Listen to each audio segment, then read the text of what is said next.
Hi everyone, this is me SL Kapalgudi from Shraddha Academy. In this video, I am discussing chapter number 5, that is Bank Reconciliation Statement. In short, BRS. In this chapter, having 15 marks, 15 ಅಂಕಗಳು ಸಿಗ್ತಾವು.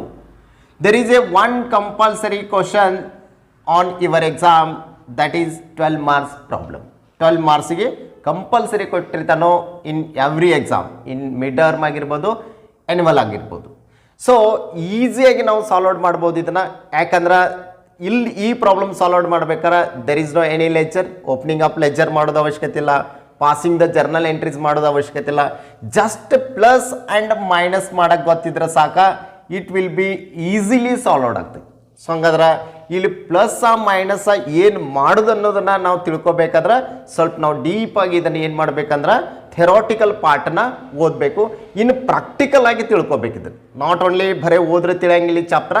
Practical ಆಗಿ as a business man, ನಾವೊಬ್ಬ business ಮ್ಯಾನ, ನಾನು account open ಮಾಡೀನಿ ಬ್ಯಾಂಕ್ನಾಗ.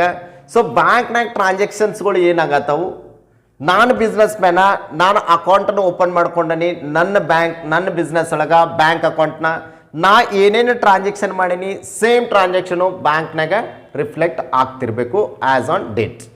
ಆಗಿರ್ಕಿಲ್ಲ ಅಂದ್ರೆ then we are going to bank reconciliation. So bank reconciliation ಅಂತೇಳಿ ನಮಗೆ ಪಾಠ ತಿಳಿಬೇಕಾದ್ರೆ ದೆರ್ ಆರ್ ಬೇಸಿಕಲಿ 3 ಕ್ವಶನ್ಸ್ ನಾವು ಅನಲೈಸಿಸ್ ಮಾಡ್ಬೇಕು. Number 1, what is bank reconciliation? Bank reconciliation ಅಂದ್ರೆ ಏನು?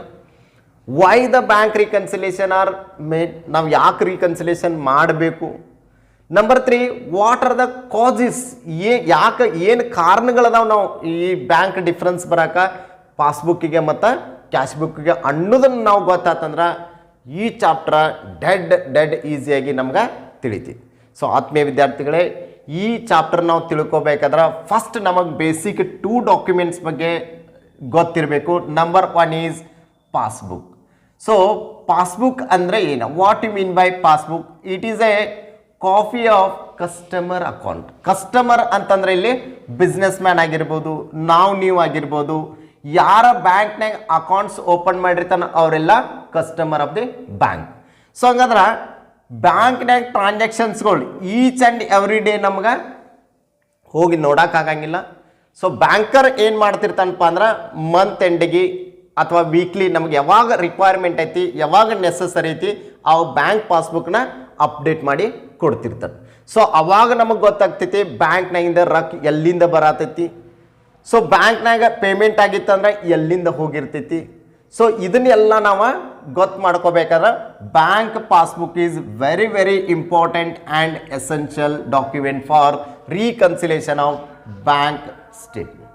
So 2 basic very important documents. Number 1 is passbook, number 2 is double column cash book. ಆತ್ಮೀಯ ವಿದ್ಯಾರ್ಥಿಗಳೇ, ಈ ಚಾಪ್ಟರ್ ನಮಗೆ ಕಂಪ್ಲೀಟ್ಲಿ ಅರ್ಥ ಆಗ್ಬೇಕಾರೆ ಫಸ್ಟ್ ನಾವು ಪಾಸ್ಬುಕ್ನಾಗ ರೆಕಾರ್ಡ್ಸ್ ಏನಾಗತ್ತವು, ದೆನ್ ಕ್ಯಾಶ್ ಬುಕ್ನಾಗ ರೆಕಾರ್ಡ್ಸ್ ಏನಾಗತ್ತವು ಅನ್ನೋದ್ರ ಬಗ್ಗೆ ಅಲರ್ಟ್ ಇರಬೇಕು. ಸೊ ವೆರಿ ಸಿಂಪಲ್ ಲಾಜಿಕ್ ಏನಂತಂದ್ರೆ, ನಾವು ಏನಾದರೂ ಡಬಲ್ ಕಾಲಮ್ ಕ್ಯಾಶ್ ಬುಕ್ನಾಗ ಎಲ್ಲಿ ಬ್ಯಾಂಕ್ ಕಾಲಮ್ನ್ಯಾಗ ನಾವೇನಾದರೂ ರಿಸೀಟ್ ತೊಗೊಂಡು ಡೆಬಿಟ್ ಸೈಡ ಅಪೋಸಿಟ್ಲಿ ಪಾಸ್ಬುಕ್ನಾಗ ಏನಾಗಿರ್ತೈತಿ ಅಂದ್ರೆ ಅದ ಕ್ರೆಡಿಟ್ ಸೈಡ್ ಆಗಿರ್ತೈತಿ. ಸೊ ಯಾಕಂತಂದ್ರೆ this account is maintained by the business man maintain ಮಾಡ್ತಿರ್ತಾನೋ, this account is maintained by the banker maintain ಮಾಡ್ತಿರ್ತಾನೋ. ಸೊ ನಾವಿಲ್ಲಿ ರಿಸೀಟ್ ತೊಗೊಂಡು ಡೆಬಿಟ್ ಸೈಡ್ ಅಂತಂದ್ರೆ ಅಲ್ಲಿ ಕ್ರೆಡಿಟ್ ಸೈಡ್ ರಿಸೀಟ್ ಆಗಿರ್ತೈತಿ. ಇಲ್ಲಿ ನಾವು ಪೇಮೆಂಟ್ಸನ್ನ ಕ್ರೆಡಿಟ್ ಸೈಡ್ ಕೊಟ್ಟು ಅಂತಂದ್ರೆ ಅಲ್ಲಿ ಡೆಬಿಟ್ ಸೈಡ್ ಆಗಿರ್ತೈತಿ. ಅದು ನಮಗೆ ಬೇಸಿಕಲಿ ಅಲರ್ಟ್ ಇರ್ಬೇಕು. ಯಾಕಂದ್ರೆ ಇಲ್ಲಿ ನಾವು ಬೇಸಿಕಲಿ ಮೇನ್ 2 ಥರ ನಾವು ಬ್ಯಾಲೆನ್ಸ್ಗಳನ್ನ ಇಟ್ಕೊಂಡು ಮಾಡ್ತಿರ್ತು. That is number 1 is bank balance as per the cash book. ಈ ಬ್ಯಾಂಕ್ನಾಗ ಬ್ಯಾಲೆನ್ಸ್ ಏನು ಬಂದಿರ್ತೈತಿ ಅದರ ಪ್ರಕಾರ 1. Number 2, bank balance as per the passbook. This is called a favourable balance. So favourable balance ಅಂತಂದ್ರೆ ನಮ್ಮ ಕ್ಯಾಶ್ ಬುಕ್ನಾಗ ಅಂದ್ರೆ ಬ್ಯಾಂಕ್ ಕಾಲಮ್ನಾಗ ಏನು at the end of the month positive ಬರ್ತೈತಿ. ಸಿಮಿಲರ್ಲಿ ಪಾಸ್ಬುಕ್ನಾಗ at the end of the month positive balance ಬರ್ತೈತಿ. It is called a favourable balance. Favourable balance ಅಂದ್ರೆ ಏನು ತಿಳ್ಕೊಬೇಕು, ಏನಂದ್ರೆ ಪಾಸಿಟಿವ್ ಬ್ಯಾಲೆನ್ಸ್ ಬರಬೇಕು. ಪಾಸಿಟಿವ್ ಅಂತಂದ್ರೆ ರಿಸೀಟ್ಸ್ಗಳು ಜಾಸ್ತಿ ಇರಬೇಕು, ಪೇಮೆಂಟ್ಗಳು ಕಡಿಮೆ ಇರಬೇಕು. ಸೊ ಎಕ್ಸಾಂಪಲ್ ಏನಂತಂದ್ರೆ ಇನ್ ಡಬಲ್ ಕಾಲಮ್ ಕ್ಯಾಶ್ ಬುಕ್ನಾಗ ಬ್ಯಾಂಕ್ ಸೈಡ್ ರಿಸೀಟ್ಸ್ ಹೆಚ್ಚಾಗಿ ಪೇಮೆಂಟ್ಸ್ಗಳು ಕಡಿಮೆ ಇದ್ದ ಏನಾದರೂ ಪಾಸಿಟಿವ್ ಬತ್ತಂದ್ರೆ ನೆಕ್ಸ್ಟ್ ಮಂತ್ ಅಂದ್ರೆ ಫಾರ್ ಎಕ್ಸಾಂಪಲ್ ನಾವು ಇದನ್ನು ಸೆಪ್ಟೆಂಬರ್ ಮಾಡತ್ತಿದ್ವು ಅಂತಂದ್ರೆ 1/10/2024 ಏನಾದರೂ ಟೂ ಬ್ಯಾಲೆನ್ಸ್ ಬ್ರಾಡ್ ಡೌನ್ ಏನಾದರೂ ಪಾಸಿಟಿವ್ ಬತ್ತು, ಸೊ ಅಂದ್ರೆ ಇಲ್ಲಿ ರಿಸೀಟ್ಸ್ ಜಾಸ್ತಿಯಾಗಿ ಪೇಮೆಂಟ್ಸ್ಗಳು ಕಡಿಮೆ ಆಗಿರ್ಬೇಕು.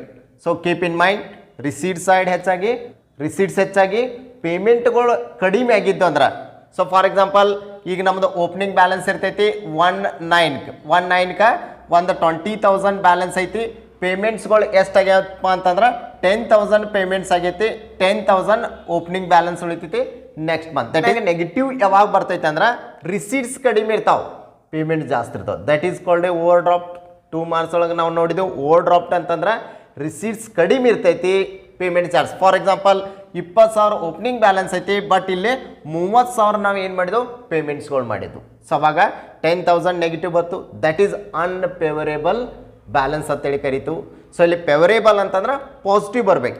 ಯಾವ ಬುಕ್ನಾಗ bank column as per the cash book. Similarly ಪಾಸ್ಬುಕ್ನಾಗೂ ಹಂಗೆ ಬರ್ಬೇಕು. ಪಾಸ್ಬುಕ್ನಾಗೂ ರಿಸೀಟ್ಸ್ ಜಾಸ್ತಿ ಆಗಿರಬೇಕು, ಪೇಮೆಂಟ್ಸ್ಗಳು ಕಡಿಮೆ ಆಗ್ತಿರ್ಬೇಕು. ಅವಾಗ ಏನು ಬರ್ತೈತಲ್ಲ ದಟ್ ಈಸ್ ಕ್ರೆಡಿಟ್ ಬ್ಯಾಲೆನ್ಸ್. ಅಂದ್ರೆ ಪಾಸ್ಬುಕ್ನಾಗ ಕ್ರೆಡಿಟ್ ಬ್ಯಾಲೆನ್ಸ್ ಏನು ಬರ್ತೈತಿ that is called a favourable balance. So favourable balance ಮ್ಯಾಗನ ಪ್ರಾಬ್ಲಮ್ ಕೇಳ್ತಿರ್ತಾನೋ ಹೆಂಗಪ್ಪ ಅಂತಂದ್ರೆ bank balance as per the double column cash book ಒಂದು favourable balance, number 2 bank balance as per the passbook. So ಅದನ್ನು ಒಂದು favourable. So ಈ ರೀತಿಯಾಗಿ question ಕೇಳೋದ್ರಿಂದ ನಾವು ಫೇವರೇಬಲ್ ಬ್ಯಾಲೆನ್ಸ್ ಅಂದ್ರೆ ಏನಂತ ತಿಳ್ಕೊಬೇಕು. ಅನ್ಫೇವರೇಬಲ್ ಬ್ಯಾಲೆನ್ಸ್ ಅಂದ್ರೆ ಅಪೋಸಿಟ್ ಬರ್ತೈತಿ, ಅಂದ್ರೆ ನೆಗೆಟಿವ್ ಬ್ಯಾಲೆನ್ಸ್ ಬರ್ತೈತಿ, ರಿಸೀಟ್ಸ್ ಕಡಿಮೆ ಆಗ್ತಿರ್ತೈತಿ, ಪೇಮೆಂಟ್ ಹೆಚ್ಚಾಗ್ತದೆ. ಸೊ ಹಿಂಗೆ ನಾವು ತಿಳ್ಕೊಬೇಕು. ಕ್ಯಾಶ್ ಬುಕ್ನಾಗ ಡಬಲ್ ಕಾಲಮ್ ಕ್ಯಾಶ್ ಬುಕ್ನಾಗ ಡೆಬಿಟ್ ಸೈಡ್ ಬ್ಯಾಲೆನ್ಸ್ ಬರ್ತು, ದಟ್ ಈಸ್ ಫೇವರೇಬಲ್. ಪಾಸ್ಬುಕ್ನಾಗ ಏನಾದರೂ ರಿಸೀಟ್ಸ್ ಜಾಸ್ತಿ ಆಗಿ ಪೇಮೆಂಟ್ ಕಡಿಮೆ ಆಗಿದ್ದು ಅಂದ್ರೆ ಕ್ರೆಡಿಟ್ ಬ್ಯಾಲೆನ್ಸ್ ಓಪನಿಂಗ್ ಬ್ಯಾಲೆನ್ಸ್ ಅಂದ್ರೆ ನೆಕ್ಸ್ಟ್ ಮಂತಿಗೆ ಓಪನಿಂಗ್ ಬ್ಯಾಲೆನ್ಸ್ ಏನು ಬರ್ತೈತಿ that is called a credit balance of the passbook. ಇದನ್ನು ಫಸ್ಟ್ ನಾವು ತಿಳ್ಕೊಬೇಕು ಬ್ಯಾಂಕ್ ರೀಕನ್ಸಿಲೇಷನ್ ಸ್ಟೇಟ್ಮೆಂಟ್ ಹಾಕ್ಬೇಕಾರೆ. ಇನ್ನು ನೆಕ್ಸ್ಟ್ ಥರ್ಡ್ ಕ್ವಶನ್ ಅರೈಸ್ ಆಗ್ತೈತಿ, ವಾಟ್ ಆರ್ ದ ಕಾಸಸ್. ಏನು ಕಾಸಸ್ ಬ್ಯಾಂಕ್ ರೀಕನ್ಸಿಲೇಷನ್ ಮಾಡ್ಬೇಕಾರೆ ರೀಸನ್ಸ್ ಏನು ಕಾಸಸ್ ಅದಾವಪ್ಪ ಅಂತಂದ್ರೆ ನಂಬರ್ 1 ನಾವು ಏನಾದರೂ ಪೇಮೆಂಟ್ ಕೊಡ್ತೀವಿ, ಸೇಮ್ ಪೇಮೆಂಟನ್ನು ಪಾಸ್ಬುಕ್ನಾಗೂ ಬೀಳಬೇಕು. ಫಾರ್ ಎಕ್ಸಾಂಪಲ್ ನಾವು ಇಶ್ಯೂಡ್ ಚೆಕ್ ಟು ಅರುಣ್ ಅಂತೇಳಿ 10,000 ಕೊಟ್ಟು ಅಂದ್ರೆ ಸೇಮ್ ಪಾಸ್ಬುಕ್ನಾಗೂ 10,000 ಪೇಮೆಂಟ್ ಬೀಳಬೇಕು. ಸೊ 10,000 ಬೀಳಿಲ್ಲ as on the date of the month. ಈಗ ನಾನು ಬ್ಯಾಂಕ್ ರೀಕನ್ಸಿಲೇಷನ್ 30th ಸೆಪ್ಟೆಂಬರ್ಗೆ ಮಾಡತ್ತೇನೆ. B R S as on 30th ಸೆಪ್ಟೆಂಬರ್ಗೆ ಮಾಡತ್ತೇನೆ. ಸೊ 30th ಸೆಪ್ಟೆಂಬರ್ಗೆ ಮಾಡತ್ತಾನೆ ಅಂದ್ರೆ ಈ ಮಂತ್ ಒಳಗೆ ಏನು ನಾನು ಚೆಕ್ ಇಶ್ಯೂ ಮಾಡಿರ್ತೀನೋ ಅವೆಲ್ಲ ಚೆಕ್ಸ್ಗಳು ಪಾಸ್ಬುಕ್ನಾಗ ಪೇಮೆಂಟ್ ಆಗಿರಬೇಕು. ಸಿಮಿಲರ್ಲಿ ನಾನೇನಾದರೂ ಚೆಕ್ಗಳು ರಿಸೀವ್ಡ್ ಮಾಡಿ ಕಲೆಕ್ಷನ್ ಕಳಿಸ್ತೀನೋ, ಯಾಕಂದ್ರೆ ಕ್ಲಿಯರೆನ್ಸ್ ಬೇಕಾಗಿರ್ತೈತಿ. ನನ್ನ ಕಡೆ ಚೆಕ್ ಇಟ್ಕೊಂಡ್ರೆ ನನಗೆ ಡಬಲ್ ಆಗಂಗಿಲ್ಲ ಕ್ಯಾಶ್ ಬುಕ್ನಾಗ, ಅದನ್ನು ಇಮಿಡಿಯೇಟ್ಲಿ ನಾನು ಬ್ಯಾಂಕಿಗೆ ಕಳಿಸ್ಬೇಕು.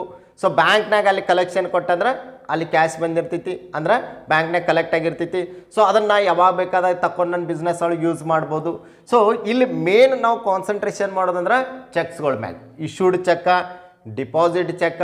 ಅದೇ ಥರ ನೆಕ್ಸ್ಟ್ ಏನು ಬಂದಿರ್ತಾವೆ ಅಂದ್ರೆ ನಮಗೆ ಗೊತ್ತಿಲ್ದಂಗೆ ಪಾಸ್ಬುಕ್ನಾಗ ಅಪ್ಡೇಟ್ ಆಗಿರ್ತಾವೆ. ಫಾರ್ ಎಕ್ಸಾಂಪಲ್ ನಾವು ATM ಜಾಸ್ತಿ ಯೂಸ್ ಮಾಡಿದಂದ್ರೆ ನಮ್ಮ ಅಕೌಂಟಿಗೆ ಡೆಬಿಟ್ ಮಾಡಿರ್ತಾನೋ, ಕಡಿಮೆ ಮಾಡಿರ್ತಾನೋ. ನಮ್ದು 10,000 ಐತಂದ್ರೆ ನೆಕ್ಸ್ಟ್ ಅಪ್ಡೇಟ್ ಮಾಡಿದಾಗ 9,000 1,000 ಏನಾತಂತ ನೋಡಿದ ಕೂಡಲೇ ಬ್ಯಾಂಕ್ ನಾನು ಹೆಚ್ಚು ಯೂಸ್ ಮಾಡೀನಿ ATMಸ್ಗಳನ್ನ, ಅಥವಾ ನಾನು ಟ್ರಾನ್ಸ್ಫರ್ಗಳು ಹೆಚ್ಚು ಮಾಡೀನಿ, ಕಮಿಷನ್ ಚಾರ್ಜ್ ಮುಟ್ಕೊಂಡನು, ಬ್ಯಾಂಕ್ ಚಾರ್ಜ್ ಮುಟ್ಕೊಂಡನು, they are the payments. So ಅವಾಗ ನಾನು ಏನು ಮಾಡಬೇಕು, ಮತ್ತು ನನ್ನ ರೀಕನ್ಸಿಲೇಷನ್ ಮಾಡಬೇಕು. ನನ್ನ ಕಡೆ ಬ್ಯಾಲೆನ್ಸ್ ಕಾಣಿಸತೈತಿ 10,000, ಪಾಸ್ಬುಕ್ನಾಗ ಕಾಣಿಸತೈತಿ 9,000, 1,000 ಡಿಫ್ರೆನ್ಸ್ ನಾನು ಮತ್ತೆ ಮ್ಯಾಚ್ ಮಾಡ್ಕೋಬೇಕು. ಎದ್ರ ಜೋಡಿ ಅಂದರೆ ಪಾಸ್ಬುಕ್ ಜೊತೆ. ಅವಾಗ ನಾನು ಏನು ಮಾಡಬೇಕು, ಆ್ಯಸ್ ಪರ್ ಕ್ಯಾಶ್ ಬುಕ್ ನಾನು ಬ್ಯಾಲೆನ್ಸ್ ತೊಗೊಂಡೆ ಅಂತಂದ್ರೆ ಅದನ್ನು ಹೊಳ್ಳಿ ನಾನು ಲೆಸ್ ಮಾಡ್ಕೊಂಡು ನಾನು 9,000 ತೊಗೋಬೇಕು. ಸೇಮ್ ಪಾಸ್ಬುಕ್ನಾಗಿಂದು 9,000 ಮ್ಯಾಚ್ ಮಾಡ್ಕೋಬೇಕು. ಸೊ ಇದು ಯಾವಾಗಪ್ಪ ಅಂದ್ರೆ ಫೇವರೇಬಲ್ ಬ್ಯಾಲೆನ್ಸ್ ಇತ್ತಂದ್ರೆ as balance as bank balance as per the cash book, bank balance as per the passbook ಇತ್ತಂದ್ರೆ ನಾವು ಕೆಲವೊಂದಿಷ್ಟ ಏನ್ರಿ ಪ್ಲಸ್ ಮಾಡ್ಕೋಬೇಕು, ಯಾವ ಪ್ಲಸ್ ಮಾಡ್ಕೋಬೇಕು, ಯಾವ ಮೈನಸ್ ಮಾಡ್ಕೋಬೇಕು ಅನ್ನೋದನ್ನು ನಾನು ನೆಕ್ಸ್ಟ್ ಡಿಸ್ಕಷನ್ ಮಾಡ್ತೀನಿ. ಅಲ್ಲಿ ತನಕ ನಿಮ್ಗೆ ಏನಾದರೂ ಡೌಟ್ಸ್ಗಳಿದ್ರೆ ನೀವು ಕಮೆಂಟ್ ಬಾಕ್ಸ್ನಾಗ ಹಾಕ್ಬೋದು. ಸೊ ನನಗೇನಾರ ತಿಳಿಲಿಲ್ಲ ಅಂದ್ರೆ ನಾವು we are discussing the statement of B R S ಸ್ಟೇಟ್ಮೆಂಟನ್ನು ಯಾವ ರೀತಿಯಾಗಿ ಫೇವರೇಬಲ್ ಬ್ಯಾಲೆನ್ಸ್ ಇದ್ದಾಗ, ಫೇವರೇಬಲ್ ಅಂತಂದ್ರೆ ಡೆಬಿಟ್ ಬ್ಯಾಲೆನ್ಸ್, ಪಾಸಿಟಿವ್ ಬ್ಯಾಲೆನ್ಸ್ ಇರಬೇಕು ಕ್ಯಾಶ್ನಾಗ ಮತ್ತು ಅಲ್ಲಿ ಪಾಸ್ಬುಕ್ನಾಗ. ನೆಗೆಟಿವ್ ಬ್ಯಾಲೆನ್ಸ್ ಇರಬಾರ್ದು. ನೆಗೆಟಿವ್ ಅಂತಂದ್ರೆ ರಿಸೀಟ್ ಕಡಿಮೆ ಆಗೋದ, ಪೇಮೆಂಟ್ ಹೆಚ್ಚಾಗೋದ. ಪೇಮೆಂಟ್ ಹೆಚ್ಚಾತಂದ್ರೆ that is bank overdraft, ಈಗಾಗಲೇ ನಾವು ನೋಡಿದ್ದು. ಸೊ ಅಂಥ ಬ್ಯಾಲೆನ್ಸ್ ಇಲ್ಲದ ಫೇವರೇಬಲ್ ಬ್ಯಾಲೆನ್ಸ್ ಇದ್ದಾಗ ಯಾವ ರೀತಿಯಾಗಿ ನಾವು ಬ್ಯಾಂಕ್ ರೀಕನ್ಸಿಲೇಷನ್ ಸ್ಟೇಟ್ಮೆಂಟ್ ಮಾಡ್ಬೇಕಂದ್ರೆ bank balance as per cash book ಒಂದು ನಾವು ತೊಗೊಂಡು ಅಂದ್ರೆ as per the cash book ಪ್ರಕಾರ ಬ್ಯಾಂಕ್ನಾಗ ಏನು ಬ್ಯಾಲೆನ್ಸ್ ಐತೆ ಅದನ್ನು ತೊಗೊಂಡಂದ್ರೆ ನಾವು ಏನು ಆ್ಯಡ್ ಮಾಡಬೇಕು, ಏನು ಲೆಸ್ ಮಾಡಬೇಕು ಅನ್ನೋದು ಒಂದು ತಿಳ್ಕೊಬೇಕು. ಅದ ನಾವು ಏನಾದರೂ bank balance as per passbook ನಾವು ತೊಗೊಂಡು ಮಾಡಕತ್ತಿದ್ವು ಅಂದ್ರೆ, bank balance as per passbook ನಾವು ಏನಾದರೂ ತೊಗೊಂಡು ಮಾಡಕತ್ತಿದ್ದು ಅಂದ್ರೆ ಇಲ್ಲಿ ನಾವು ಏನು ಆ್ಯಡ್ ಮಾಡಬೇಕು, ಲೆಸ್ ಮಾಡಬೇಕು. ಒಂದು ನಾವು ಈಸಿ ನೆನಪಿಟ್ಕೋಬೇಕು ಏನಪ್ಪ ಅಂದ್ರೆ bank balance as per cash book ಒಂದು ನಾವು ಕರೆಕ್ಟಾಗಿ ಏನು ಪ್ಲಸ್ ಮಾಡಬೇಕು, ಏನು ಮೈನಸ್ ಮಾಡಬೇಕು ನೆನಪಿಟ್ಕೊಂಡಂದ್ರೆ ಅದರ ಅಪೋಸಿಟ ಹೋಗ್ತಿರ್ತಾವೆಲ್ಲ. ಈ ಪಾಸ್ಬುಕ್ ತೊಗೊಂಡಿತ್ತು ಅಲ್ಲಿ ನಾವು ಆ್ಯಡ್ ಮಾಡ್ತಿದ್ದಂದ್ರೆ ಇಲ್ಲಿ ಲೆಸ್ ಮಾಡಬೇಕು. For example as per cash book ಒಳಗೆ ನಾನು cheque issued but not deposit ನಾನು ಏನಾದರೂ ಇಲ್ಲಿ ಪ್ಲಸ್ ಮಾಡ್ತಿದ್ನಿ ಅಂದ್ರೆ ಪಾಸ್ಬುಕ್ ತೊಗೊಂಡು ಅಂದ್ರೆ ನಾನು ಏನು ಮಾಡ್ಬೇಕಂದ್ರೆ ಲೆಸ್ ಮಾಡಬೇಕು. ಯಾಕಂದ್ರೆ ಅಪೋಸಿಟ್ ಅಂತೇಳಿ ನಾನು ಕ್ಯಾಶ್ ಬುಕ್ಗಿಗೂ ಮತ್ತು ಪಾಸ್ಬುಕ್ಕಿಗೂ ಅಪೋಸಿಟ್ ಟ್ರಾನ್ಸಾಕ್ಷನ್ ಆಗ್ತಿರ್ತಾವೆ. ಇಲ್ಲಿ ನನ್ನ ಕಡೆ ರಿಸೀಟ್ ಆದ್ರೆ ಡೆಬಿಟ್ ಸೈಡ, ಅಲ್ಲಿ ಕ್ರೆಡಿಟ್ ಸೈಡ್ ರಿಸೀಟ್ ಆಗ್ತಿರ್ತೈತಿ. ಇಲ್ಲಿ ನಾನು ಪೇಮೆಂಟ್ ಸೈಡ ನಾನು ಪೇಮೆಂಟ್ಗಳು ಮಾಡ್ತಿದ್ದೀನಿ ಕ್ರೆಡಿಟ್ ಸೈಡ್ ಅಂತಂದ್ರೆ ಅಲ್ಲಿ ಪಾಸ್ಬುಕ್ನಾಗ ಏನಾಗ್ತಿರ್ತೈತಿ, ಡೆಬಿಟ್ ಸೈಡ್ ಆಗ್ತಿರ್ತೈತಿ. ಸೊ ಹೀಗಾಗಿ ನಾವು ಬ್ಯಾಂಕ್ ಬ್ಯಾಲೆನ್ಸ್ ಏನು ನಾವು ತಗೋತು ಆ್ಯಸ್ ಪರ್ ಕ್ಯಾಶ್ ಬುಕ್ ಮತ್ತು ಆ್ಯಸ್ ಪರ್ ಪಾಸ್ಬುಕ್ ಏನು ತಗೋತು ಅದ್ರ ಮ್ಯಾಗ ನಮ್ಮ ಸ್ಟೇಟ್ಮೆಂಟ ರೀಕನ್ಸೈಲ್ ಆಗ್ತೈತಿ. ಸೊ ಆದ್ದರಿಂದ ಆತ್ಮೀಯ ವಿದ್ಯಾರ್ಥಿಗಳೇ ಇಲ್ಲಿ ನಾವು ಪಕ್ಕ ಏನು ತಿಳ್ಕೊಬೇಕಂದ್ರೆ ಯಾವ ಆ್ಯಡ್ ಮಾಡಬೇಕು, ಯಾವ ಲೆಸ್ ಮಾಡಬೇಕು ಅನ್ನೋದನ್ನು ನಾನು ಸಿಂಪಲಾಗಿ ಈಸಿ ಲ್ಯಾಂಗ್ವೇಜಾಗಿ ನಾನು ನಿಮ್ಗೆ ನೆಕ್ಸ್ಟ್ ಸ್ಲೈಡ್ದಲ್ಲಿ ನಾನು ಡಿಸ್ಕಷನ್ ಮಾಡ್ತೀನಿ. ಯಾವನ್ನ ಆ್ಯಡ್ ಮಾಡಬೇಕು ಮತ್ತು ಯಾವನ್ನ ಲೆಸ್ ಮಾಡಬೇಕು ಅನ್ನೋದು ಒಂದು ಸಲ ನಾನು ಆ್ಯಸ್ ಪರ್ ಕ್ಯಾಶ್ ಬುಕ್ ತಿಳಿಸ್ಕೊಟ್ಟಿನಿ ಅಂದ್ರೆ ಆಟೋಮೆಟಿಕ್ಲಿ ನೀವು ಪಾಸ್ಬುಕ್ ಇಟ್ಕೊಂಡ ಈಸಿಯಾಗಿ ಬಿಡಿಸ್ತೀನಿ. So there are two favourable balance ಇದ್ದಾಗ ಟೂ ಮೆಥಡ್ಸ. ಇನ್ನು ಅನ್ಫೇವರೇಬಲ್ ಅಂತಂದ್ರೆ ಬ್ಯಾಂಕ್ ಓವರ್ ಡ್ರಾಫ್ಟ್ ಇದ್ದಾಗ ಅಲ್ಲಿ ಚೇಂಜಸ್ ಆಗ್ತೈತಿ. ಬಟ್ ನಾವು ಬೇಸಿಕಲಿ ನಮ್ಮ ಆ್ಯಸ್ ಪರ್ ಪ್ರೊಫೆಷನ್ ಒಳಗೆ ನಾವು ಇದೇ ಬ್ಯಾಲೆನ್ಸ್ ಇಟ್ಕೊಂಡನ ಪಾಸ್ಬುಕ್ ತೊಗೊಂಡನ ನಾವು ಏನು ಮಾಡ್ತಿರ್ತೋ ಅಂದ್ರೆ ಟ್ಯಾಲಿ ಮಾಡ್ತಿರ್ತು. ಅದಕ್ಕಾಗಿನ ನಾವು ಇದನ್ನು ಫಸ್ಟನ್ನ ಕಲಿತ ಆನಂತರ ನೆಕ್ಸ್ಟ್ ಅದನ್ನು ಡಿಸ್ಕಷನ್ ಮಾಡೋದು. ಸೊ ಹಂಗಾದ್ರೆ ಈಗ ನಾನು ಫಸ್ಟಿಗೆ 2 ಮಾರ್ಕ್ಸ್ ಮತ್ತು MCQ ಡಿಸ್ಕಷನ್ ಮಾಡ್ತೀನಿ. ನಂತರ ನಾನು ಈ ಸ್ಟೇಟ್ಮೆಂಟ್ ಡಿಸ್ಕಷನ್ ಮಾಡ್ತೀನಿ. ಅದರ ನಂತರ 12 ಮಾರ್ಕ್ಸಿಗೆ ನಿಮಗೇನು 2015ದಿಂದ ಇಲ್ಲಿ ತನಕ ಏನು ಕ್ವಶನ್ ಪೇಪರ್ ಬಿದ್ದಾವು 2024 ಮಟ್ಟ ಅಂದ್ರೆ 10 ಇಯರ್ಸದ ಎಲ್ಲ ಕ್ವಶನ್ ಪೇಪರು ಸಾಲ್ವ್ ಔಟ್ ಮಾಡ್ತೀನಿ. ನಿಮಗೆ ಈಸಿಯಾಗಿ 100% ಗ್ಯಾರಂಟಿ ಕೊಡ್ತೀನಿ, ಇದನ್ನು ನೀವು ಬಿಡಿಸ ಬರ್ತೀರಿ. Now I am discussing 1 mark and 2 marks question on bank reconciliation statement from the year 2015 to 2024. ಆತ್ಮೀಯ ವಿದ್ಯಾರ್ಥಿಗಳೇ, ನಾನು 1 ಮಾರ್ಕ್ ಮತ್ತು 2 ಮಾರ್ಕ್ ಕ್ವಶನ್ಸ್ನ ಈ ಚಾಪ್ಟರ್ ಮೇಲೆ ಯಾವ್ಯಾವ ಬಂದಿದ್ದಾವೆ ಮತ್ತು ಯಾವ್ಯಾವ ವರ್ಷದಲ್ಲಿ ಬಂದಿದ್ದಾವೆ ಅನ್ನೋದನ್ನು ಡಿಸ್ಕಷನ್ ಮಾಡ್ತೀನಿ. ಸೊ ಮೊದಲನೇದಾಗಿ MCQ ನೋಡೋಣ. So the first question is a bank reconciliation statement is prepared by. Bank reconciliation ಸ್ಟೇಟ್ಮೆಂಟ್ನ ಯಾರು ಪ್ರಿಪೇರ್ ಮಾಡ್ತಾರೆ ಅಂತ ಕೇಳಿದ್ದಾನೆ. Option A creditors, option B bank, option C account holder in a bank, option D debtor. The correct answer is account holder in a bank. ಯಾಕಂತಂದ್ರೆ ಯಾರು passbook ಇರುತ್ತೆ, ಯಾರ account ಇರುತ್ತೆ ಬ್ಯಾಂಕ್ದೊಳಗೆ ಅವನು ಬ್ಯಾಂಕ್ ರಿಕನ್ಸಿಲೇಷನ್ ಸ್ಟೇಟ್ಮೆಂಟ್ನ ಪ್ರಿಪೇರ್ ಮಾಡಬೇಕು. Here the business man is a customer of the bank. ಅವನು ಇಲ್ಲಿ ಬ್ಯಾಂಕ್ ರಿಕನ್ಸಿಲೇಷನ್ ಸ್ಟೇಟ್ಮೆಂಟ್ನ ಪ್ರಿಪೇರ್ ಮಾಡ್ತಿರ್ತಾನೆ. So number two is a bank reconciliation statement is prepared with the balance.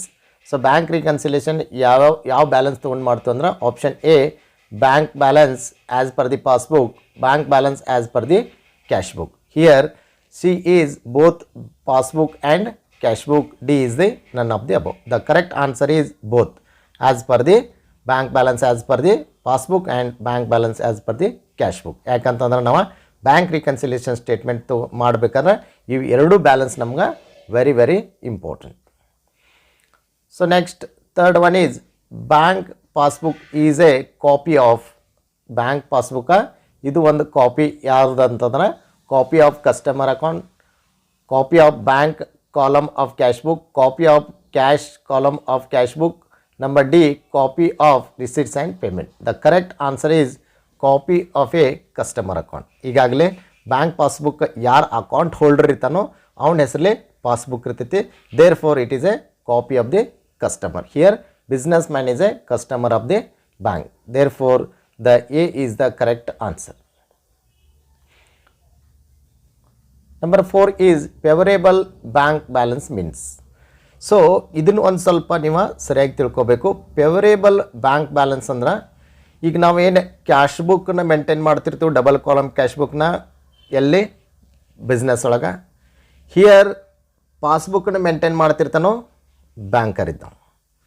So ಏನು ಇಲ್ಲಿ ಕ್ಯಾಶ್ ಬುಕ್ನಾಗ ಏನು bank ಕಾಲಮ್ನಾಗ ಏನು ಟ್ರಾನ್ಸಾಕ್ಷನ್ಸ್ಗಳು ಆಗ್ತಿರ್ತಾವಲ್ಲ ಅವ ಸೇಮ ಪಾಸ್ಬುಕ್ನಾಗೂ ಆಗ್ತಿರ್ಬೇಕು. This is a basic fund of the bank reconciliation statement.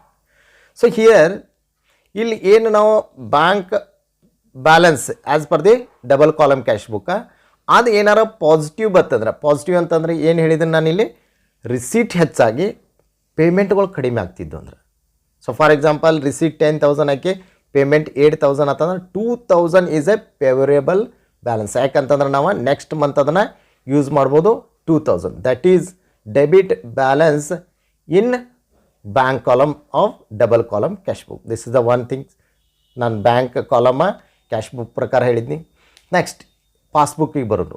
Passbook ಒಳಗೆ ಇದ್ರ ಅಪೋಸಿಟ್ ಟ್ರಾನ್ಸಾಕ್ಷನ್ ಆಗ್ತಿರ್ತಾವೆ. ಇಲ್ಲಿ ಪೇಮೆಂಟ್ಸ್ ಯಾವ ಸೈಡ್ ಆಗ್ತಿರ್ತಾವೆ ಅಂತಂದ್ರೆ ಡೆಬಿಟ್ ಸೈಡ್ ಆಗ್ತಿರ್ತಾವೆ ಪಾಸ್ಬುಕ್ನಾಗ, ರಿಸೀಟ್ ಕ್ರೆಡಿಟ್ ಸೈಡ್ ಆಗ್ತಿರ್ತಾವೆ. ಯಾವಾಗ ಇಲ್ಲಿ ರಿಸೀಟ್ಸ್ ಜಾಸ್ತಿಯಾಗಿ ಪೇಮೆಂಟ್ಸ್ಗಳು ಕಡಿಮೆ ಆದವು ಅಂದ್ರೆ ಎಲ್ಲಿ ಪಾಸ್ಬುಕ್ನಾಗ ಅಲ್ಲಿ ಯಾವ ಬ್ಯಾಲೆನ್ಸ್ ಬರ್ತೈತೆ ಅಂದ್ರೆ ಕ್ರೆಡಿಟ್ ಬ್ಯಾಲೆನ್ಸ್ ಆಫ್ ದ ಪಾಸ್ಬುಕ್ನಾಗ ಕ್ರೆಡಿಟ್ ಬ್ಯಾಲೆನ್ಸ್ ಬಂತು, ದಟ್ ಈಸ್ ಫೇವರೇಬಲ್. ಅಂದರೆ ಇಲ್ಲಿ ಪಾಸಿಟಿವ್ ಬ್ಯಾಲೆನ್ಸ್ ಇದ್ದು ಅಂದರೆ ಎರಡು ಸೈಡ್ ಅಂದರೆ ಇಲ್ಲಿ bank column as per the cash book, bank balance as per the passbook ಎರಡು ಪಾಸಿಟಿವ್ ಬ್ಯಾಲೆನ್ಸ್ ಇತ್ತು ಅಂದರೆ that is called a favourable. ಹಂಗಂದ್ರೆ favourable bank balance means number A credit balance in cash book, credit balance in passbook, debit balance in cash book. ಹಂಗಾರೆ ಇಲ್ಲಿ answer is both B and C. ಯಾಕಂದ್ರೆ ಇಲ್ಲಿ credit balance in passbook positive ಐತಿ, ಈಚೆ ಕಡೆ debit balance in cash book positive ಐತಿ. ಇದ್ರ opposite ಬಂದು ಅಂದರೆ ಇಲ್ಲಿ ಡೆಬಿಟ್ ಬ್ಯಾಲೆನ್ಸ್ ಇನ್ ಪಾಸ್ಬುಕ್ ಬತ್ತು, ಈಚೆ ಕಡೆ credit balance in cash book ಬರ್ತಂದ್ರೆ that is called a bank overdraft. ಅವಾಗ ನಾವು ಅದಕ್ಕೆ ಅನ್ಫೇವರೇಬಲ್ ಬ್ಯಾಂಕ್ ಬ್ಯಾಲೆನ್ಸ್ ಅಂತೇಳಿ ಕರೀತು. So next is question number 1 is what is bank reconciliation statement. ಇದನ್ನು 2019 ಕೇಳಿದನು. It is a statement which is prepared to reconcile the difference between the bank balance as per the cash book and bank balance as per the passbook. So reconciliation ಅಂತಂದ್ರೆ ನಾವು ಮತ್ತೊಮ್ಮೆ ಅದನ್ನು ಸಮಗೊಳಿಸ್ಬೇಕು. ಏನಂದ್ರೆ ಬ್ಯಾಂಕ್ನಾಗ ಏನು ಪಾಸ್ಬುಕ್ನಾಗ ಏನು ಬ್ಯಾಲೆನ್ಸ್ ಐತಾ ಅದ ಸೇಮ್ ಬ್ಯಾಲೆನ್ಸ ನಮ್ಮ ಕ್ಯಾಶ್ ಬುಕ್ ಒಳಗೂ ಇರಬೇಕು. ಏನಾದರೂ ಡಿಫ್ರೆನ್ಸ್ ಬರ್ತಂದ್ರೆ ಕ್ಯಾಶ್ ಬುಕ್ ಒಳಗೆ ಏನು ಬ್ಯಾಂಕ್ ಕಾಲಮ್ ಇರ್ತೈತಿ ಅದಕ್ಕೆ ಮತ್ತು ಪಾಸ್ಬುಕ್ಗೆ ಏನಾದರೂ ಡಿಫ್ರೆನ್ಸ್ ಮತ್ತು ಕ್ಲೋಸಿಂಗ್ ಬ್ಯಾಲೆನ್ಸ್ ಅಂದ್ರೆ ಅವಾಗ ನಾವು ರೀಕನ್ಸಿಲಿಯೇಷನ್ ಹಾಕಬೇಕು. That is called a bank reconciliation statement. It is prepared by the business man ಅನ್ನ ಇದನ್ನು ಪ್ರಿಪೇರ್ ಮಾಡ್ತಾನು. Next question number 2 is what is passbook ಅಂತಂದ್ರೆ ಇಲ್ಲಿ it is merely a copy of the customer account ಇದು copy. ಯಾರು maintain ಮಾಡ್ತಿರ್ತಾರಂದ್ರೆ banker ಇದ್ದವ maintain ಮಾಡ್ತಿರ್ತಾನು. ಬ್ಯಾಂಕರ್ ಇದ್ದವ ಸ್ಟೇಟ್ಮೆಂಟ್ ಕೊಡ್ತಾನು ಏನು ಟ್ರಾನ್ಸಾಕ್ಷನ್ಗಳಾಗ್ಯಾವು. ಯಾಕಂದ್ರೆ ಬಿಸ್ನೆಸ್ ಮ್ಯಾನಿಗೆ ಎಲ್ಲನೂ ಎವ್ರಿ ಡೇ ನೋಡ್ಕೊತ್ಕೊಂಡಕ್ಕಾಗಲ್ಲ ಬ್ಯಾಂಕ್ನಾಗ ಏನು ಟ್ರಾನ್ಸಾಕ್ಷನ್ ಆಗತ್ತವಂತ. ಸೊ ಒಂದು ಸಲ ಪಾಸ್ಬುಕ್ ತರಿಸಿ ನೋಡಿದಂತಂದ್ರೆ ಎಲ್ಲ ಅಪ್ಡೇಟ್ ಆಗಿರ್ತಾವೆ ಎಲ್ಲ transaction. So therefore passbook is a copy of the customer account. ಏನು ಕಸ್ಟಮರ್ ಅಕೌಂಟ್ ಏನು ಮೇಂಟೈನ್ ಮಾಡ್ತಿರ್ತಾನೆ ಬ್ಯಾಂಕರ ಅದರದ್ದೆಲ್ಲ ಡೀಟೇಲ್ಸ್ ಕೊಡ್ತಾನೋ ಪಾಸ್ಬುಕ್ ಡೆಬಿಟ ಕ್ರೆಡಿಟ ಟ್ರಾನ್ಸಾಕ್ಷನ್ ಆಗಿದ್ದು. So it is also called a periodical statement. Number 3 is why is bank reconciliation statement prepare. ನಾವು ಬ್ಯಾಂಕ್ ರಿಕನ್ಸಿಲಿಯೇಷನ್ ಸ್ಟೇಟ್ಮೆಂಟ್ ಯಾಕೆ ನಾವು ಪ್ರಿಪೇರ್ ಮಾಡಬೇಕು? ನಂಬರ್ ಎ ಕಂಪ್ಯಾರಿಸನ್, ಹೋಲಿಕೆ ಮಾಡೋದು. ಎದಕ್ಕಂತಂದ್ರೆ between the bank balance as per cash book and bank balance as per the ಪಾಸ್ಬುಕ್ಕಿಗೆ ಮತ್ತು ಈ ಕ್ಯಾಶ್ ಬುಕ್ಕಿಗೆ ಏನು ಮಾಡೋದಂದ್ರೆ ಹೋಲಿಕೆ ಮಾಡೋದು. Number B is to ascertain the causes of difference between the bank balance as per the cash book and bank balance as per the passbook. Causes ಅಂತಂದ್ರೇನ ಕಾರಣಗಳನ್ನ ಹುಡುಕೋದು, ಯಾಕೆ ಡಿಫ್ರೆನ್ಸ್ ಆಗತ್ತೈತಿ ಹುಡುಕೋದಿಲ್ಲ ಅಂದ್ರೆ ಟು ಅಸರ್ಟೈನ್ ಮೀನ್ಸ್ ಹುಡುಕೋದು. ಏನು ಹುಡುಕೋದು ಅಂದ್ರೆ ಕಾಸಸ್ ಆಫ್ ಡಿಫ್ರೆನ್ಸ್. ಇಲ್ಲಿ mainly 2 ಥರ ಕಾಸಸ್ಗಳು ಬರ್ತಾವೆ. Number 1 is time difference, number 2 is cause by errors. So ಇಲ್ಲಿ ತಪ್ಪುಗಳು ನಾವು ಮಾಡ್ಬೋದು as a business man in cash book ಒಳಗೆ, ಬ್ಯಾಂಕರ್ನು ತಪ್ಪು ಮಾಡ್ಬೋದು ಇನ್ ಪಾಸ್ಬುಕ್ ಒಳಗೆ. ಸೊ ಇಲ್ಲಿ ಯಾವುದೋ ಏನು ಕಾಸಸ್ ಐತಿ ಬ್ಯಾಂಕ್ ರಿಕನ್ಸಿಲೇಷನ್ ಸ್ಟೇಟ್ಮೆಂಟ್ ಹಾಕೋ ರೀಸನ್ ಏನಂತಂದ್ರೆ ಇಲ್ಲಿ ಕಾಸಸ್ನ ಫೈಂಡ್ ಔಟ್ ಮಾಡೋದ, that is called a causes of difference ಅಂತೇಳಿ ಕರೀತು. This is the answer of the question number 3.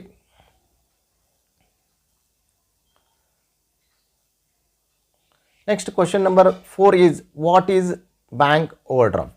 ಈಗಾಗಲೇ ನಾನು ಹೇಳಿದನು ಬ್ಯಾಂಕ್ ಓವರ್ ಡ್ರಾಫ್ಟ್ ಅಂತಂದ್ರೆ when the cash is withdrawn from the ಬ್ಯಾಂಕ್ನಾಗ ನಾವು ಏನಾದರೂ ಕ್ಯಾಶ್ ವಿಡ್ರಾನ್ ಮಾಡಿದ್ವು ಅಂದ್ರೆ ಬರೀ ವಿಡ್ರಾನ್ ಮಾಡೋದಲ್ಲ, more than exceed the amount of deposit. ಈಗ ಎಕ್ಸಾಂಪಲ್ ನನ್ನ ಬ್ಯಾಂಕ್ನಾಗ 10,000 ರೂಪಾಯಿ ಬ್ಯಾಲೆನ್ಸ್ ಐತಿ ಆ್ಯಸ್ ಆನ್ ಡೇಟ್, ಇವತ್ತಿಗೆ ನಾನು 10,000 ಐತಿ, ನಾನು ಏನಾದರೂ 15,000 ರೂಪಾಯಿ ವಿಡ್ರಾನ್ ಮಾಡ್ಕೊಂಡು ಬಂದೆ ಅಂದ್ರೆ ನೀವು ಕ್ವಶನ್ ರೇಸ್ ಮಾಡ್ಬೋದು, ಸರ್ ನನ್ನ ಕಡೆ ಇರೋದು 10,000 ಐತಿ, ಹೌ ಇಟ್ ಈಸ್ ಪಾಸಿಬಲ್ ಅಂತ ಕೇಳಿದ್ರೆ this is a one basic facility given by the banker to the business man. ಯಾಕಂದ್ರೆ ಬಿಸ್ನೆಸ್ ಮಾಡ್ಬೇಕಾದ್ರೆ ನಮ್ಗೆ ಎಷ್ಟೋ ತೊಂದರೆಗಳಿರ್ತಾವೆ ಫೈನಾನ್ಷಿಯಲ್ ಮ್ಯಾಟ್ರಸ್ ಒಳಗೆ. ಸೊ ಹೀಗಾಗಿ ಬ್ಯಾಂಕರ್ ಏನು ಮಾಡ್ತಾನಂದ್ರೆ ನೀ ಎಕ್ಸಸ್ ಎಷ್ಟು ಬೇಕಾದಟ್ಟು ವಿಡ್ರಾ ಮಾಡ್ಕೋ ಆ್ಯಸ್ ಪರ್ ದಿ ನಾವು ಏನು ಓಪನಿಂಗ್ ಬ್ಯಾಲೆನ್ಸ್ ಒಳಗೆ ಹಾಕಿರ್ತೀವಿ ನಾನು ತಿಂಗಳಿಗೆ 1 lakh ನನಗೆ ಎಕ್ಸಸ್ ಬೇಕಂತೇಳಿ.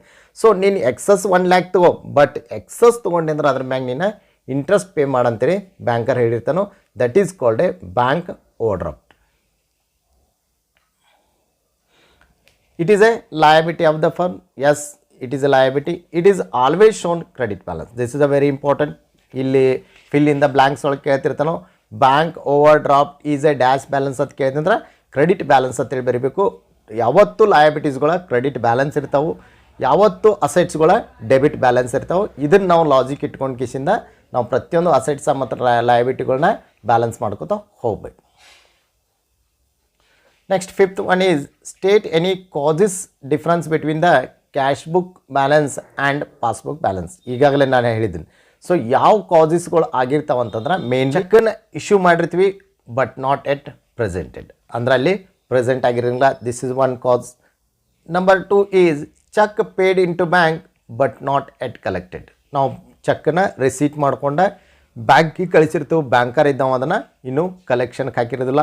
ಇವೆಲ್ಲ ಯಾಕೆ ಆಗ್ತಿರ್ತಾವಂದ್ರೆ ಅಟ್ ದ ಮಂತ್ ಎಂಡಿಗೆ ಆಗಿರ್ಬೋದು. ಈಗ ಫಾರ್ ಎಕ್ಸಾಂಪಲ್ ಮಂತ್ ಎಂಡ 27, 28, 29 ತಾರೀಕು ಸಂಡೇ ಬಂದಿರ್ತಾವೆ, ಹಾಲಿಡೇ ಬಂದಿರ್ತಾವೆ.